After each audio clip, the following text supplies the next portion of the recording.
Yo, what's up? First time I've spoken on here in a while. It's my new headphones. Can't find my microphones. I recently moved, so I've kind of been going through. There's no excuse. I moved like 3 months ago. There's no reason to why I haven't posted. Albeit that there's been times where I want to speak and I just don't pull out my phone to record. And this is not one of those times. I am not excited to speak at all because everything that has been daunting me is just gone right now. I really wish I had like a lesson or something today. But the first thing that comes to my mind is being peaceful and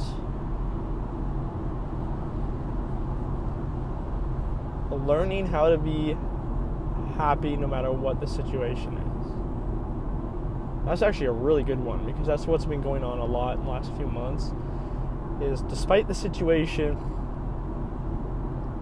if something angers me or something upsets me, sorry that I talk in terms of me, but that's just, I guess, the way that I process. I think about stuff like I'm doing versus scolding someone else. I think that being happy no matter what the situation is more of a superpower than people think, because people are so quick to be angry and so quick to be reactive and so quick to want to be the winner. I mean, shoot, even if the situation is you being nice and you want to be more nice than the other guy, or you want to be angry, you want to be more angry than the other guy.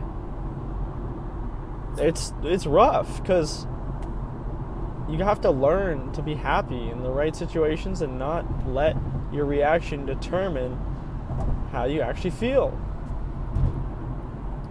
Sorry, that was a little confusing. You have to change your reaction to be how you want to feel. God, that's so confusing! I'm such a confusing person. That's something I'm trying to work on. I'm not happy in this moment, but I'm trying to be happy. What I'm trying to say is that nothing is as bad as your reaction to it. So if you could go to any extreme, any situation, but if someone makes you upset, it's never as bad as what you're upset about. It's just your reaction to it. I tend to blur those lines a lot in my life because I'm like, yes, it doesn't matter and I can just forget about all this, but how will I set a boundary with this person if I'm not being clear right now and I'm not upset? How would I set this boundary? So I think in that specific situation, it's good to take your ego out of it, because I always have to take my ego out of it when I want to be the more loving and forgiving person.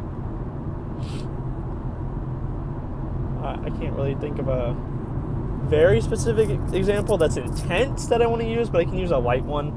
You are hanging out with a friend. They work up this idea that you're hanging out, you have this special day planned, you're going to see this movie as soon as Spider-Man Brand New Day, great movie by the way, you're going to see Spider-Man Brand New Day as soon as it comes out, and you're almost there, and 30 minutes before you just get no answer. You're like, are you here yet? Are you coming? You know, we're supposed to leave in a moment if we want to get there on time.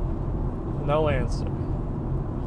And your brain goes, why? How could you treat me like this? And even if that's not what your brain exactly thinks, it's like a blanket statement. How could you treat me like this? A blanket statement is also a statement that kind of just covers a general aspect of the situation. It's not like the exact words you would say or anything. But you're like, why is this person so inconsiderate? Why are they hate me? Why are they rude? And you just have to sit back and think, they're probably not doing it on purpose. They do it all the time, so this isn't excusable, but I just gotta let it go. And yes, that is the right way to I think that is morally in my aspects, morally in my mind, that is my way of dealing with something like that. And I already know what you're going to say, because what I told myself is, oh, I don't care if that's morally right, and they do it before, you shouldn't let them treat you like that. That is true. You should not let them treat you like that. But how you react is really what determines the next step. You can not let them treat you like that and snap at them and make things worse and create tension between the both of you. Or you can create a boundary, let them, there's multiple ways to kind of let them do their thing, but you can let them do their thing and just not text you back, wake up late if they're napping or whatever, and just be like, it's cool, man, next time I'm going to be more clear about my intentions. Or just text and be like, hey, if you're not here by this time, I'll go by myself, or, whatever, we'll just go next time. And that kind of puts a boundary, so it's not like you're being used, So my reaction there can be seen maybe as, from his standpoint, it can be seen as upset and angry and whatever, but I know it wasn't, If he wants to call me, he can. Making sure that I'm as straightforward as possible. That way, hopefully he doesn't take it wrong over text, whoever it is. But the point being, the reaction is really what determines that outcome. Because, yes, maybe you could snap at them, and yes, maybe they'll feel bad about it, but over time, that's going to weigh not just on them, even if they take it every time, even if they say, oh, I don't care, when you snap at me, it doesn't really bother me, I don't think they take things personally. Even if so, they're going to kind of see you as that person that, okay, I'm going to naturally emotionally flinch whenever I'm late or whatever. And also blanket statement, because I don't want you to be like, well, they shouldn't be late then. Because it's not that. It's more so like,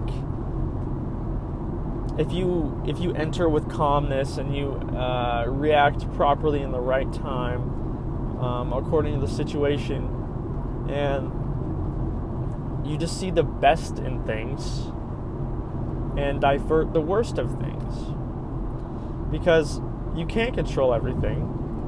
I can use, there's so many friends in my life that do this to me, that just abuse my time and ignore me, and I personally don't think it's a reason for me to cut off a friendship unless it's like every single time. Because people get busy, people have lives, people get married, people do stuff like that, and they can cut other people off if they're getting married unintentionally. Because you get married and you have the same relationship you did for years, so what changed? Well, there's a lot of paperwork that goes into marriage, and there's a lot of things that you can do now that you're married or you want to do now, even with no validation. You don't need to give validation on why you're doing any of these things. But anyways, the whole point is that your reaction to those friends that are treating you like garbage, or that parent that is being passive to you, is really the more important key thing here, because at the end of the day, it's just you. And if you feel better scolding people in traffic and yelling at your friends for driving stupid, or someone stopping in front of you at the mall and getting in your way, that's on you. That's on you, dog. Because some of the happiest people or the most forgiving. Because there's a why not? Why not be forgiving? Because if you try to make everyone pay, you'll never get all the money. If you want to make it a quote or something. If you want to make everyone pay for their wrongs and whatnot, you'll never get the payment from everyone, because you can't teach everyone. You can't teach anyone. It's okay to point something out and be like, hey, that was rude, that hurt me. But for you to be like, oh my God, you're so rude, you hurt me, and I'm never going to talk to you again, and I think you're the worst person in the world, to every person, every time they wrong you, or, hey, you got in front of me, you fucking stepped on my toes, I'm going to slap you in the butt, I don't know. It's like, you're not the one to let things slide off your back, then you're kind of just the guy that makes everyone control his life. This is gender neutral, by the way, not just guy. Anyone. So just, think about that, and think about the way that you say things and the things that you say. And yes, say how you feel. Say what you want to say,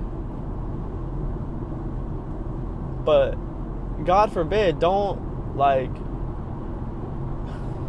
that one's a rough one, because you could say anything, absolutely anything, and it can offend absolutely anyone. So, don't refrain from saying how you feel, but also being considerate of others, because you don't want to say things that are insinuating a bad intention. I guess that's the way to put it, is that you don't want to insinuate a bad intention for something, because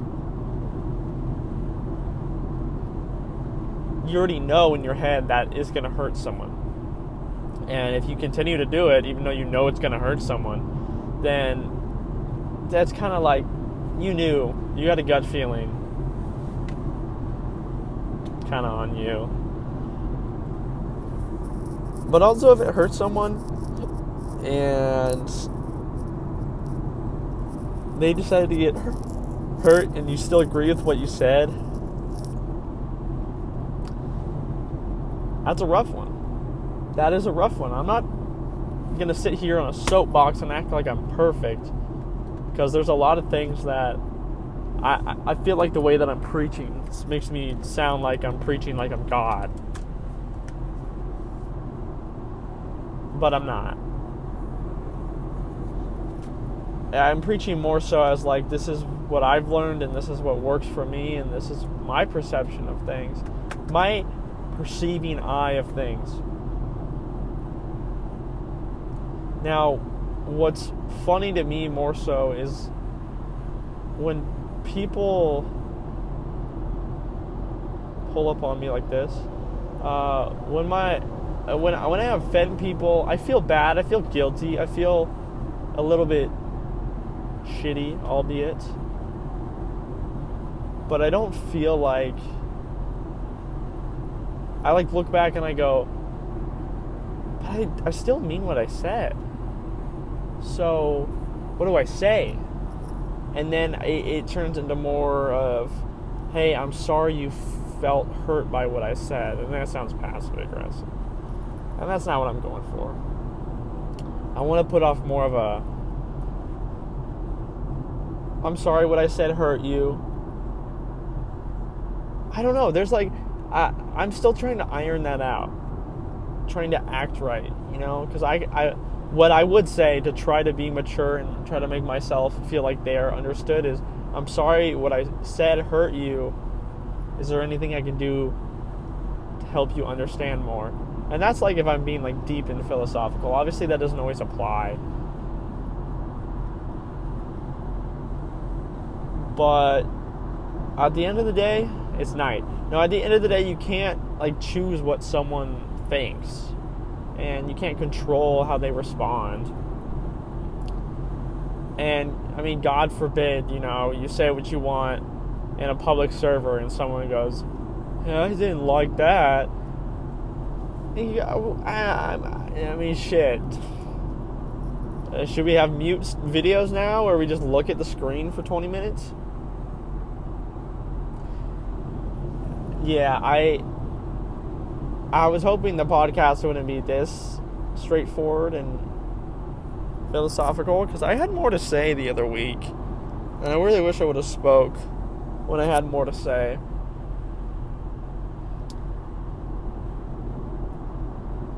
I just want people to find the same peace. I think I've talked about this before. That's another thing, is my memory is so shot that I feel like I've talked about this in another form.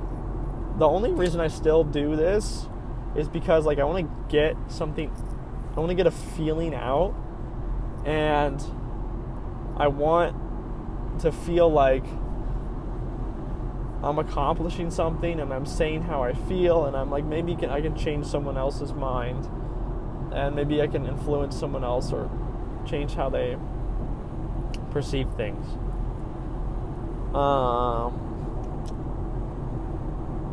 Also, I saw Spider-Man Brand New Day, and without spoiling it, I seriously doubt anyone's going to watch this before Spider-Man. That'd be an honor if so. It's kind of a lesson about starting life over from scratch, because if you didn't watch the one prior, he had to, spoiler, I guess it's 2 years old now, he had to erase everyone's memory so that they would all forget him, and not everyone from the sky would kill everyone. Whatever, I'm not good with stuff, remembering the multiverse or whatever. But it's more of a lesson on, like, starting life over, because Peter Parker had to do that, and he was finding himself, and he was hurting himself as he was going through the movie, emotionally, obviously. And I don't really think that spoils anything. There's more I want to say about it, but I feel like I might spoil something if I say more about it. I'll just say that I'm very inspired, and I always feel like this great butterfly feeling after movies like that. And I think that's how it should be. I think that means it's a well-made movie. If it makes you feel like you want to go out and be Spider-Man, they fucking did something right. Like, I want to be Tom Holland now, and I want to have abs, and I want to have big pecs. I'll get there. A part of me, that's a lot of people. A part of me thinks it's hard to believe that I'm 26, and he is probably also my age. And he looks like that, but I look like this. I don't feel like I'm my age. But aside the point, I've just been taking photos. I got a cool opportunity to take photos for a race team recently. Very short, like dipping my toes into it. I'm making a YouTube video now, right? Fuck. Definitely not getting better at enunciating things. I'm making a YouTube video right now about buying and flipping cameras from a cheap up to a slightly less cheap camera. I don't know what to title it yet, but so far, actually that's what I'm doing now. I'm going to drive to get one of the cameras that I'm purchasing, and I know I can sell it for more. I am confident I can, because it's a little Canon, and Canons, fucking girls eat that shit up, bro. They're like, oh my god, I can't afford the G7X, so I'm gonna buy this. I think if I get a guest on this that I can bounce off of, like, it sounds selfish. Alright, it's selfish, because this is my podcast. I want someone to bounce off of me. Hold on. Let me speak. I want someone to kind of, like, riff with me and go back and forth with. So if you're listening to this right now and you go, no, you don't have to audibly go, but if you think about it, like, oh, I would do that. I don't care who you are. Spit. I'll figure something to talk about. I'll figure out something to talk about, and it would be also awesome if you came with things that you are thinking and you're a yapper, because I feel like I can talk to anyone, almost anyone, except for people that do not try to continue conversation are so boring. Like, how's your day? Good. What's new? Not much. That's also a sign that person does not like you. But when that person is bothered by the fact that you won't talk to them, it's such a weird feeling, because you're like, okay, well, I got the social cue that you didn't like me. What happened? Where'd that go? I got about 5 minutes left before I hit my exit, and I think that's when I'll cut this. I went to the gym for the first time. Oh my god, okay, so I know this is nothing like revolutionary.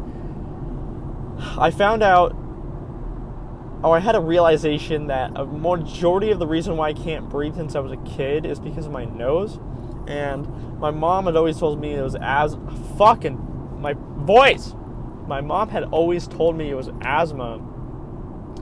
And when I had congestion the last couple weeks, I still have it. I'm having trouble breathing, and I'm realizing that it's my nose. My nose. So I think I have like a deviated septum, just by guess, by self-diagnose. I think I have a deviated septum. I've heard of ENTs. Those are the people that work on ear, nose, and tongue. Ear, nose, and throat. And I think that I've heard people getting bored out. My dad told me his coworker had a bad experience, and now he can't sleep on one side. So that does scare me. But I would like to get it surgically fixed if that's the case. It doesn't look bad when you look inside my nose. But I do think that if I fixed it, I would be able to do so much more. I would be able to taste. I'd be able to smell. My back wouldn't hurt as much. I think those are correlated, because I can't breathe. And then it makes me more anxious, which tightens in my back. Anyways. Yeah, so I'm kind of lonely, if you can tell. I don't hang out with anyone. I kind of just me. There's another thing about Peter Parker. In the most recent movie, he was really lonely. Said he doesn't really have friends. So everyone forgot him, of course. I think I'm going to rewatch all of them. It's almost like if I could like erase my memory of those movies, I would, just to watch them back so I can enjoy them as much as I enjoyed them the first time. Because I still have this superhero, like the cool superhero feeling. But I'm in that awkward stage of age where I'm like, I should have my shit figured out. I'm 26, but then I'm like, oh, I look like I'm 19. And then I'm like, but also like, I still don't have a house. But also I'm doing better than some people. But also, so my brain just goes back and forth, and I'm like,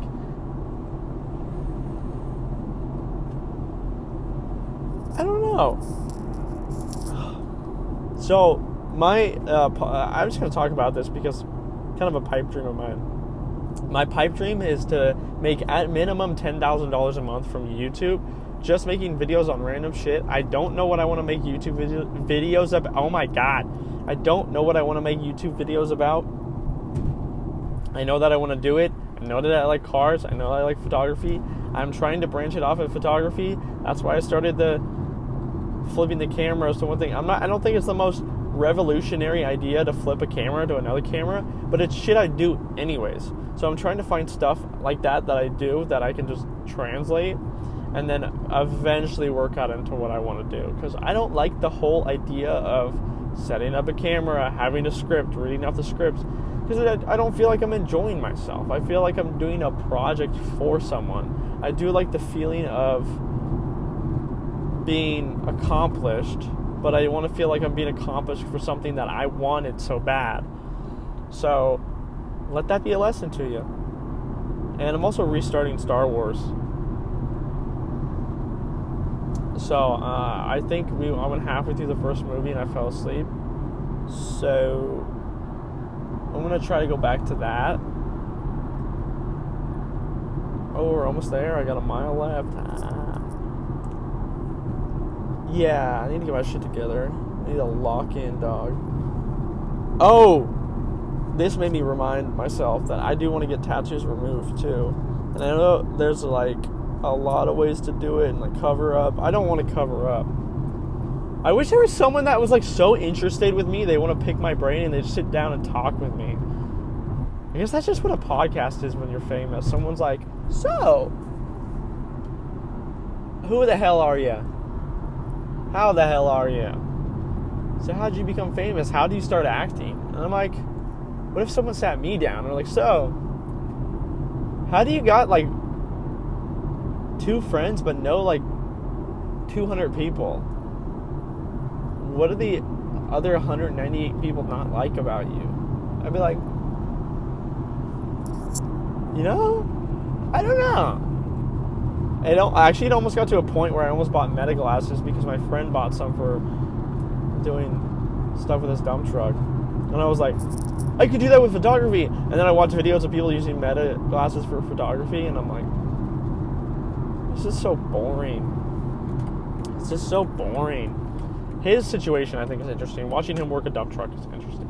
But, and I guess photography is too, but like everyone and their mom does it. You go to a car meet, everyone in, like there's more cameras than there are cars, which is like the common thing that people say now. It's not really a hot take. But I'm on my exit now. So thank y'all for watching. I'll probably post another in a couple days when I feel like inspired to talk. Thank you so much. And if you like my beautiful face, say something about it. And I don't know.